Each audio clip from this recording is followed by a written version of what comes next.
Bonsoir, bonsoir, bonsoir. Merci de votre fidélité encore une fois à ce programme. 100% femmes démarre maintenant. La rediffusion, c'est à partir de 22h30 sur RTI 2.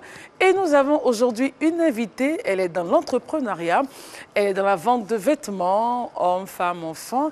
Également, elle gère une ferme de poulets avec son époux, Madame Cassie, que nous avons plaisir à recevoir aujourd'hui. Bonjour Madame Cassie. Bonjour.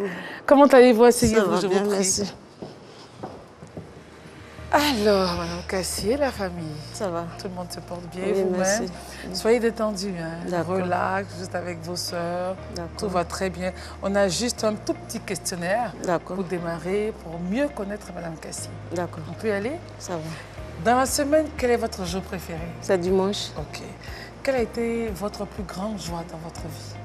C'est le jour où mes deux enfants ont eu le bac ensemble. Ah, ça c'est magnifique ça. C'est ça. Et votre principale qualité, qu'est-ce que les gens apprécient chez vous? Bon, les gens apprécient ma gentillesse. Et votre défaut, qu'est-ce que les gens n'apprécient pas du tout chez Mme Cassie? J'aime crier quand je m'énerve. D'accord. Et ce que vous aimez chez les gens? J'aime l'honnêteté. Est-ce que vous ne supportez pas du tout? J'aime pas la trahison. La trahison. Quel est votre plat préféré? Le plat Kali. Plat Kali. Oui. À la sauce Kolala. À la sauce Kolala. Est-ce qu'il y a un métier que Mme Cassie aurait aimé faire si elle avait eu la capacité de... Bon, j'ai toujours opté pour le commerce. Le commerce, depuis toute petite? Depuis toute petite. Pays de rêve? Le pays des rêves, c'est Luxembourg, puisque mon fils est là-bas. Je sais que je serai là-bas un jour. Au Luxembourg? Oui. Waouh, c'est magnifique. Et votre artiste préféré? Mon artiste préféré, c'est Constance. Constance. Oui. Ensuite, pour se détendre, qu'est-ce que vous faites? J'aime beaucoup aller à la plage. À la plage? Oui. D'accord, juste regarder les vagues. Oui, aller, et puis quand l'eau touche mes pieds, sinon je ne peux pas nager. D'accord. Le jour préféré de Mme Cassie en semaine, c'est donc dimanche. Sa plus grande joie, l'obtention du baccalauréat de ses deux enfants. C'était le même jour, hein? C'était le même jour. Voilà, sa qualité principale, c'est la gentillesse. Son principal défaut, elle aime crier, s'énerver. Enfin, elle aime crier quand elle s'énerve. Voilà. Ce qu'elle apprécie chez les gens, c'est donc l'honnêteté, ce qu'elle ne supporte pas. La trahison, le plat préféré, plat très ivoirien, c'est le plat Kali à la sauce Kolala. L'activité qu'elle a toujours aimé faire, c'est donc le commerce. Pays de rêve, Luxembourg, où son fils y est.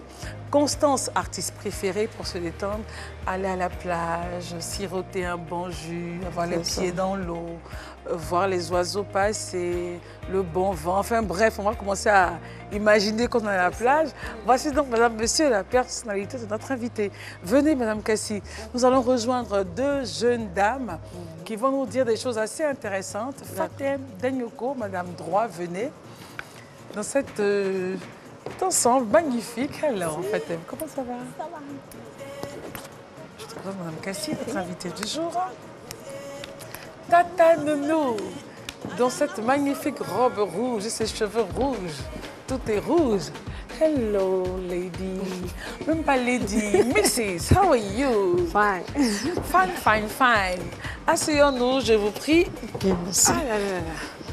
Je suis très heureuse encore une fois d'être en votre compagnie avec toute la team, Fatem qui nous parlera, Sandrine Nounou et puis notre invitée, Madame Cassie. On parlera d'elle, de son quotidien, de sa vie. On essaiera de sortir un peu de belles expériences pour nous et pour tous ceux, celles qui nous regardent. Merci encore une fois de votre fidélité à ce programme que vous pouvez revoir en rediffusion à partir de 22h sur RTI 2. Alors, Madame Cassie, merci d'être là. Merci à vous. Déjà, ça se passe bien, vous êtes à l'aise, vous n'êtes pas stressée? Non, ça va, merci. D'accord. Alors, Madame Cassie, vous êtes mariée depuis combien de temps?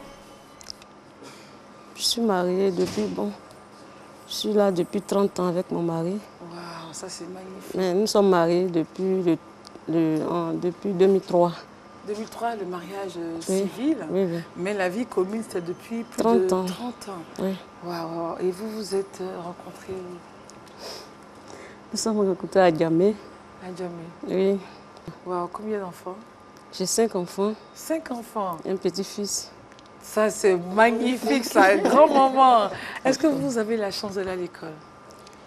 Bon, j'ai eu la chance, mais c'est moi qui n'ai pas pris l'école au sérieux. Qu'est-ce qui s'est passé? Je ne me suis pas donnée à fond. Et vous avez arrêté? Oui. En quelle classe? CM2. CM2? Oui. Mais il y a forcément un événement qui peut-être a créé cela. Je ne sais pas, mais comme me disait d'étudier, je ne m'occupais pas de ça. Je ne sais pas ce qui a provoqué ça, mais en tout cas, les gens ont forcé. Donc, mais vous avez passé le CEP? J'ai passé une seule fois. Quand ça n'a pas marché, là même ça m'a découragée, mais là, je ne suis plus partie. Et quand les parents ont forcé, je suppose que tout le monde a parlé, les gens ont dit, mais qu'est-ce qu'elle a, qu'est-ce qui ne va pas?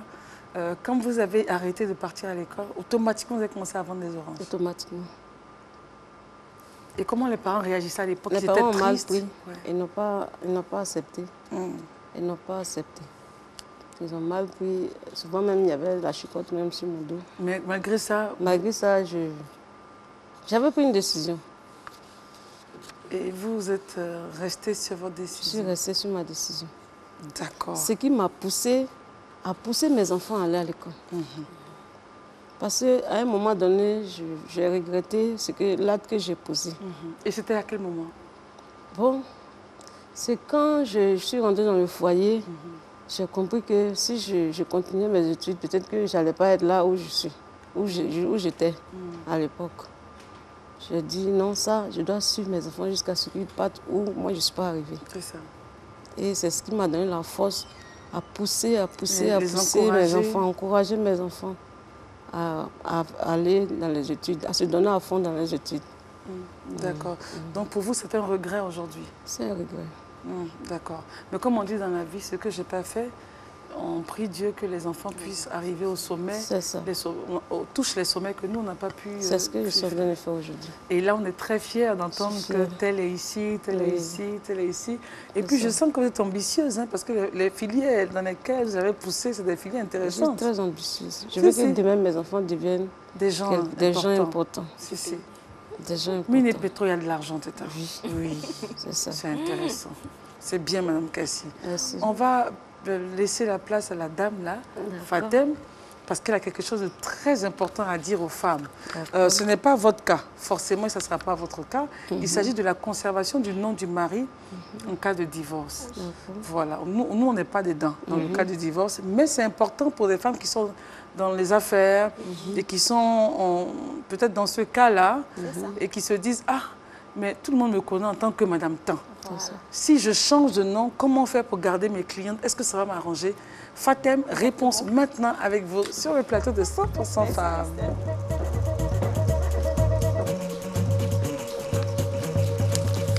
Bonsoir à toutes et à tous. La conservation du nom du mari est notre thème de ce jour. Sachez tout simplement qu'en principe, la femme perd l'usage du nom du mari après le divorce. Mais comme je l'ai dit, c'est juste le principe. Il est donc possible pour cette dame de conserver l'usage du nom du mari avec l'accord de ce dernier.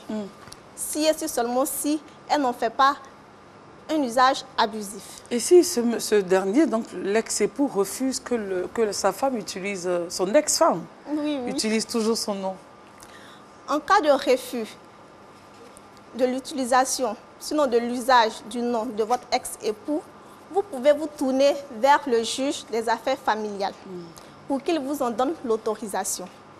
Mais seulement pour des points spécifiques, juste par rapport à un intérêt particulier ou aussi dans l'intérêt des enfants.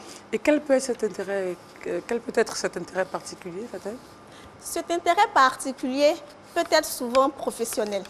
Professionnel en ce sens que vous avez exercé par exemple tout le temps avec le nom de Madame Saprofite. Mais si aujourd'hui vous changez de nom, la clientèle, vous allez la perdre. Il va de soi qu'ils iront ailleurs puisqu'ils ne vous reconnaîtront plus avec votre nouveau patronyme. C'est la raison pour laquelle le juge pourra vous donner l'autorisation de conserver le nom de votre ex-époux. Mais n'en abusez pas. Parce qu'avec ce nom, vous pouvez exercer votre activité, soit commerciale ou encore professionnelle, en tout cas pour conserver votre clientèle. Mais si vous en abusez, par exemple, vous partez dans une boîte de nuit Vous savez que peut-être au moment où vous étiez toujours marié avec M. Saprofite, partout où vous passez, dès qu'on sait que c'est Mme Saprofite qui arrive, c'est le tapis rouge qui se déroule. Mais M. Saprofite dit non, mon nom là, tu peux l'utiliser juste pour ton commerce ou encore en tant qu'avocat, tout le monde te connaît en tant que Mme Saprofite. Donc, raison pour laquelle tu peux l'utiliser, mais pas au-delà. Merci et à très bientôt. Merci Fatem, merci pour de l'info. Ce sont des informations très très importantes pour toutes ces femmes dans ce cas-là qui hésitent. Vous pouvez, mais il y a des restrictions et puis surtout avec l'aval du juge, c'est très important. Alors, Madame Cassie, on va continuer à parler, ce qu'on dit est plus intéressant. Alors, de la vente d'orange, comment vous êtes retrouvée dans le vêtement? De la vente d'orange, j'ai continué à vendre mes oranges. Est-ce que ça rapporte déjà? Bon, à l'époque, il y avait quand même quelque chose. Mais quand je suis rentrée dans le foyer, j'ai laissé la vente des oranges. Pourquoi? J'ai commencé à prendre la vie du mariage du côté foyer. Comment ça? Non, quand j'ai laissé les oranges, je suis rentrée dans le foyer. Donc c'est le foyer maintenant? Oui, j'ai pris mon temps pour faire mes enfants. Ok, tout à fait. Voilà, j'ai pris le temps vraiment pour faire mes 3 premiers enfants d'abord. Et c'est après ça, j'ai dit, ben, je dois faire quelque chose. Donc, le monsieur m'a demandé, qu'est-ce que tu veux faire? J'ai dit, je veux faire la couture. Bon, j'ai commencé à faire la couture. Je n'ai pas appris la couture. J'ai fait l'atelier de couture.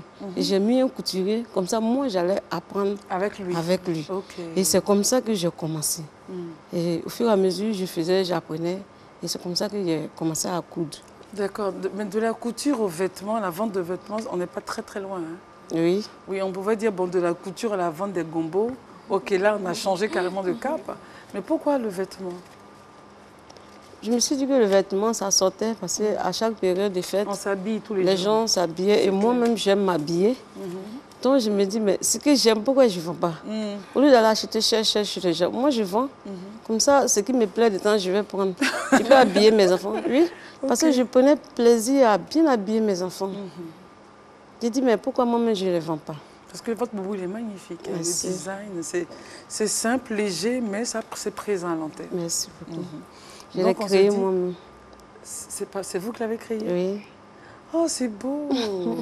D'accord, on va se voir après. Ça, c'est off. Maintenant, vous avez commencé, vous êtes parti au Togo? Oui. Pourquoi le Togo? Je prenais d'abord à Noé. À Noé, d'accord. J'ai tout commencé. Je prenais à Noé. Noé, la frontière de la Côte d'Ivoire. La frontière de la Côte d'Ivoire, voilà. C'est là-bas que je prenais un peu, au fur et à mesure que j'ai vu que ça avançait. Je me suis retrouvée à Noé. Au Togo, pardon. Vas-y, on avance un peu. Voilà. Et les chemises, je prenais les chemises aussi à Accra. Parce que c'est là-bas qu'on confectionne les chemises. C'est encore plus abordable, le prix est encore plus chose. Donc, quand tu prends, ça arrange. Voilà. Donc c'est comme ça que j'ai commencé à vendre. Ça marchait bien? Ça marchait, je vendais. Et puis après, j'ai eu une idée de créer lavage. J'ai dit à monsieur, je veux créer lavage. Il dit, est-ce que ça va donner? J'ai dit, c'est ce qui marche actuellement. Parce qu'il y a beaucoup de voitures. Donc, je sais que si on fait le lavage, ça va marcher. Et c'est comme ça qu'on a fait le lavage à Yopougon, non loin de la maison. Ça marchait bien? Pourquoi vous Ça marchait bien jusqu'à ce que les gens viennent casser. Et qu'on a fait ce qui est non loin de notre maison, on a fait encore un deuxième vers la zone. Et ce sont des moments tristes de ma vie parce que ça allait, ça marchait jusqu'à un jour qu'on vienne pour démolir les deux le même jour. Les deux? Pourquoi vous avez construit sur le domaine public? C'est ce qu'ils ont dit. Pourtant, on a acheté la place à la mairie. Et quand vous êtes reparti à la mairie, qu'est-ce qu'ils ont dit? Ils ont dit de chercher un autre endroit. Oh, ce sont des moments difficiles. Difficiles de notre vie. Parce qu'il y a un investissement énorme. Énorme, énorme, puisque le deuxième lavage, même, on n'avait même pas encore fini de rembourser l'argent qu'on avait pris. À la banque. C'est des millions qu'on a mis bien dedans. Sûr. Quand je parle, j'ai la chair de poule parce que ça a été des moments très difficiles. Donc, en ce moment précis, voilà. Il ne reste que le commerce de vêtements. Voilà. Et à partir de là, je me suis donnée à fond dans mon commerce. Mais ça va aujourd'hui, je veux dire, le commerce est toujours là. Oui, le commerce est toujours là. Et même que vous avez même mis une autre corde à votre arc, vous êtes dans la ferme de poulets. C'est ça. C'est parti comment? Et on va passer la parole à Sandrine. Après la description des 2 lavages, c'est quelque chose de très difficile dans votre vie. Mais vous avez quand même pris le dessus. On a pris le dessus. Et puis vous avez cherché notre activité. Et puis activité. On se dit, les Ivoiriens mangeaient beaucoup le poulet. Les Abidjanais, le poulet, ça ne manque pas. Le poulet, on le mange tous les jours. C'est ça. Et une ferme arrive et ça continue. C'est ça. On a essayé de faire la vente de poulet. D'abord, j'avais essayé ça avec d'autres personnes. On n'élevait pas. Mais quand le temps arrive, la période arrive, on partait acheter et puis on revendait. On s'est assis, on dit, mais pourquoi ne pas créer pour nous-mêmes? Et c'est comme ça qu'on a commencé. On est allé à la GESCO, on a trouvé une place et on a construit la ferme. La première année, ça marchait. Ça marchait. Bon, ça n'a pas trop marché, mais je me dis que ça a marché parce qu'on ne connaissait pas. On ne connaissait pas bien ce qui se passait. Activité. Voilà, comment il faut prendre les poulets pour qu'ils soient en bonne santé, pour ne pas qu'ils meurent. En tout cas, il y a eu des difficultés, mais après... Vous avez pu stabiliser. Voilà. D'accord. Et on a fait.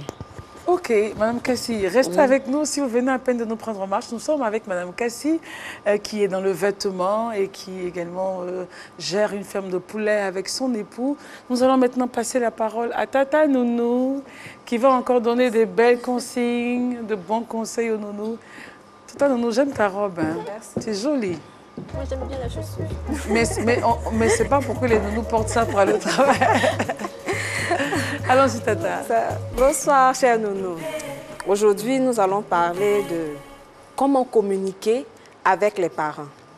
Pour accompagner correctement l'enfant dans son développement, nous devons absolument apprendre à communiquer avec les parents.